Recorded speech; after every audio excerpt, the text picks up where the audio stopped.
Let the poets! Free. Let the poets! Free. Let the poets! Free. Let the poets! How easily your tongue tipped that little faux pas onto the warm wood of the breakfast table. The bottomless filter of you, a telltale slice of naked, unbuttered morning, fresh from your oven-hot subconscious. We look like such a couple of idiots, you joked, of definitely single singletons, you joked. Groping for a rope you didn't need to grope for, hoping for a pardon you didn't need to hope for. We tripped into the Shire when we thought we'd entered Mordor, your sticky toffee pudding sorry, totally uncalled for. Folding your upright bushfire eyes, once, twice. Origami spine, spilling your prize smile all over your shoes, all jig and jaunt, all wrench and ruse, all fine and fraught. We fidget, chew confessions like a moose boosh, swallow, taught, all tease and taunt, every single thing to lose, and naught. Though the fridge was always empty, we would argue over how I was so full of potential. I was lazy, and you stated it plainly in that no-nonsense way to which you applied to all your life, and I said something in response which was utterly uncalled for, and yet completely insufficient. When I eventually had the nerve to apologise, I brought tea with me as a peace offering. We discussed things, ended up cuddling on your bed. Though clearly broke, we had our own currency, left over from the first night we were left alone together, and we gave each other everything. We struggled with change and exchange rates for 2 years, held each other's hands like they were our last couple of coins before a well, and we lived in that moment before the penny dropped, and we wished it was like it used to be. We never told one another, because it wouldn't come true if we did. We wished ourselves back to a time when we explored woods together. Not yet an item, just friends of friends, flirting between branches, whilst housemates got stoned in glades. I remember you saying, if you were a tree, what tree would you be? And I responded with all the cunning of a wolf, I'd be a poetry. I'm transgendered, and it's kind of hard because I want to live my life, but I don't want people to judge me for it. I just bought my best friend's birthday presents from Poundland. I had sex with my best friend's brother. It was interesting and weird. My sister was losing her mind because all of her fish were dead, and it turns out it was my fault for putting pennies in there. And I denied it. I feel my parents should split up, just so that it'd help everybody else. I've got hairy big toes. I've got a hairy top lip. I never thought I was good enough, and I tried too hard. I should have just been happy with me. I act brave, but secretly, I'm petrified that people don't care. To demonstrate some typical garage dance moves, is that all right? Yeah? Okay. Join in if you know them. This one's called Rain. Shopping. Of course, there's shoplifting. Tennis. Basketball. And we all know big fish, little fish, garble box. Big fish, little fish, garble. Who the fuck came up with the name for that dance? Big fish, little shopping makes sense. Anyway, so Mum and I obviously grew up in very different times, and in order to kind of honour the differences, I've decided to marry those different things. So I've decided to take communism and garage to create some communist garage lyrics.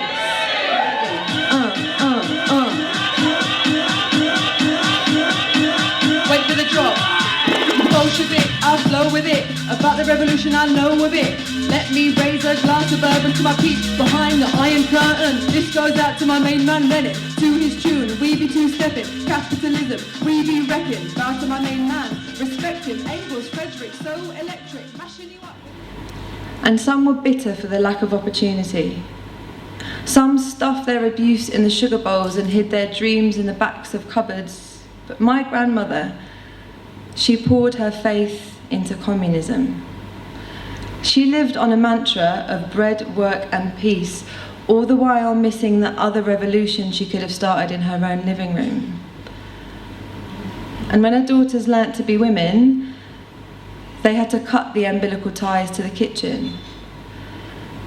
They had to invent equal opportunities for themselves, so in my house, being the breadwinner and not the bread maker is a legacy that passes from mother to daughter.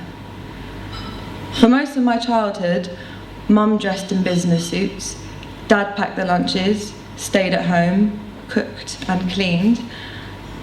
Dad taught me how to be a woman, and mum taught me how to be the man. Thank you.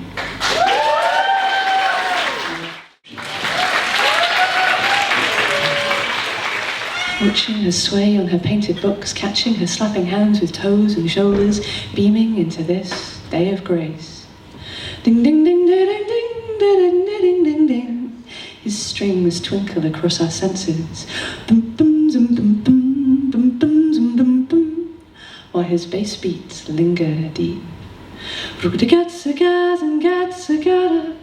The sweetness of May is all about them. Early in the afternoon of their flowering, they share the breezy scent of their talent for happiness.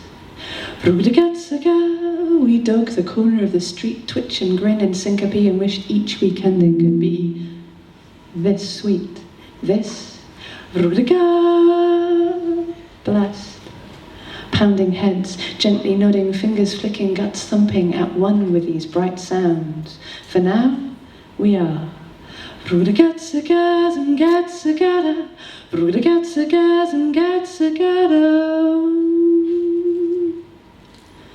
That's it.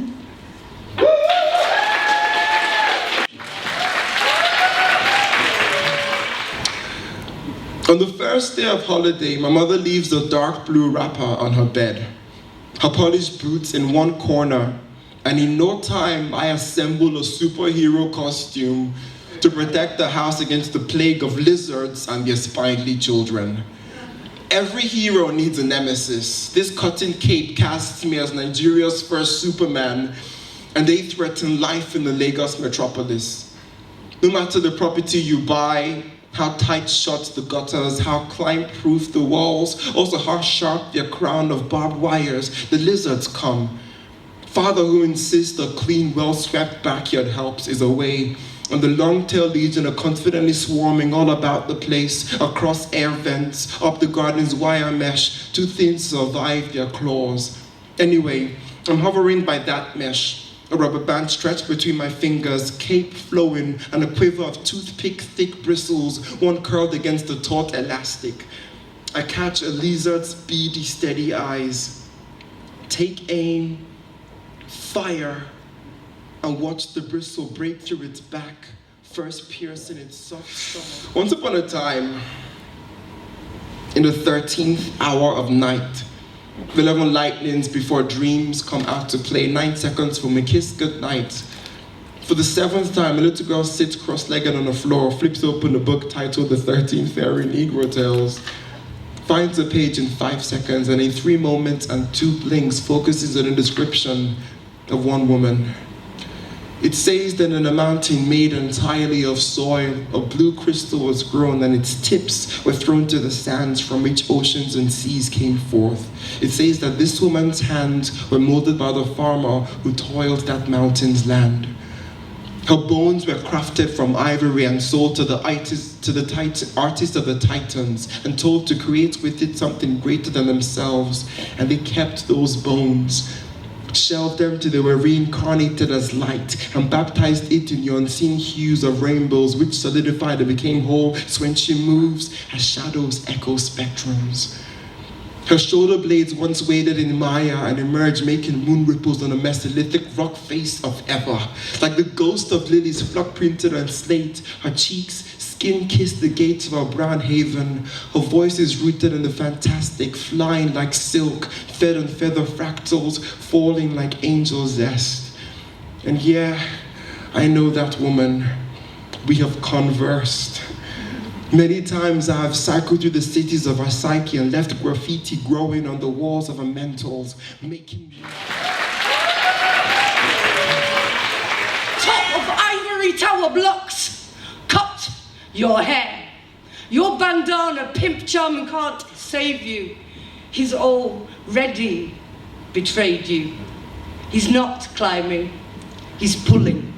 These are not your dreams he's fulfilling as he stands there half drunk, grinning, introducing you to the gang, this half-written, crossed-out man. And it's all been a part of a palimpsest plan that once read like a love letter in invisible ink. But this boy has been patient.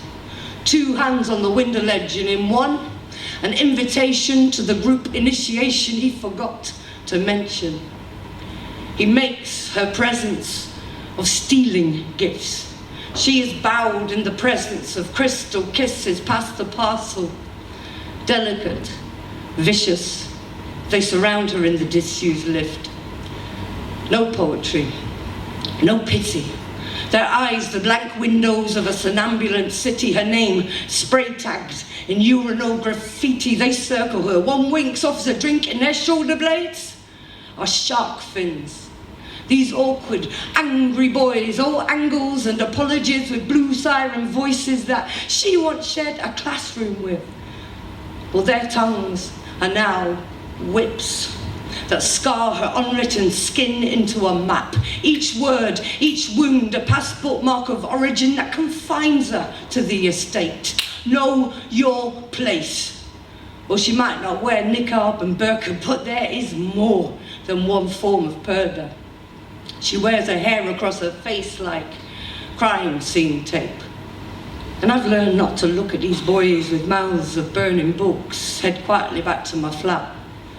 Doors closed like eyes will. All is still. All is still. Later, down the catwalk gangway, she teaches herself to walk, and the air she moves through is forever outlined in chalk. She walks, back bruised by the beatings of the communal metal bins they left her in. She walks, back bruised by the looks of other women clutching 6-packs of children as she carefully, warily passes by, because the girls round these ends were half-drawn net curtains across their eyes. But she'll learn. She'll learn like the rest to bury her breasts in the shallow grave of her chest, because a lowered gaze on the block offers way more protection than a Kevlar vest. They tell you not to join a gang, but not that you will grow up in one, that these are your friends, these razor-mouthed men, that the same boys that once used to deal Pokemon in the playground are now shot in crack and blow, smack and snow on indifferent street corners in the less curious parts of town, frightened and furious, kissing fists, boy soldier street existentialists, pressing stealing gifts onto well-dressed strangers with wet upper lips, a storm in the centre of each palm.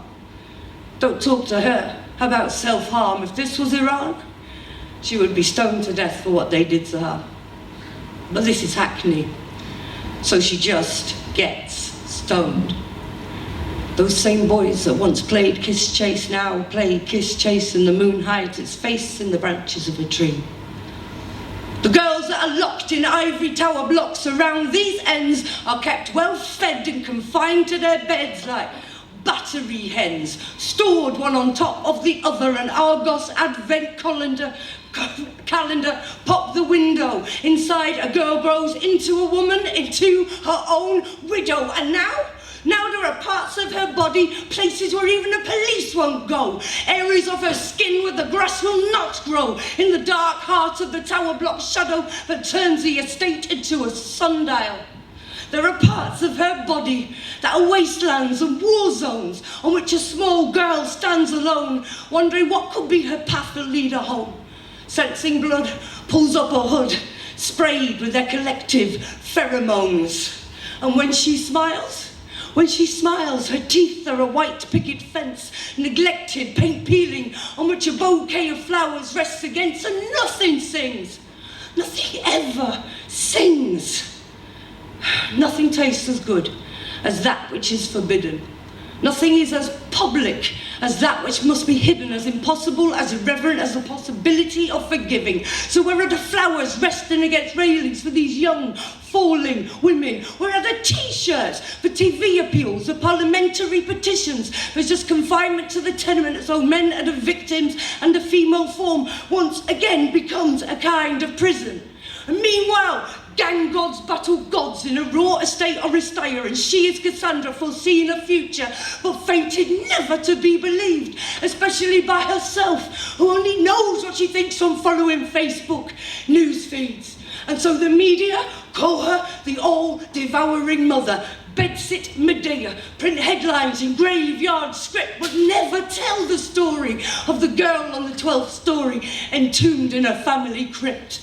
But this girl is a municipal miracle, a council estate oracle. In the centre of each eye is an image of the whole world. She is the universe contained in a single pixel, the rainbow rising out of the oil spill. Girls, know your power. Girls at the top of ivory tower blocks, cut your hair. And when you have, and when you do, tell them it's because you don't need anyone to save you. Thank you.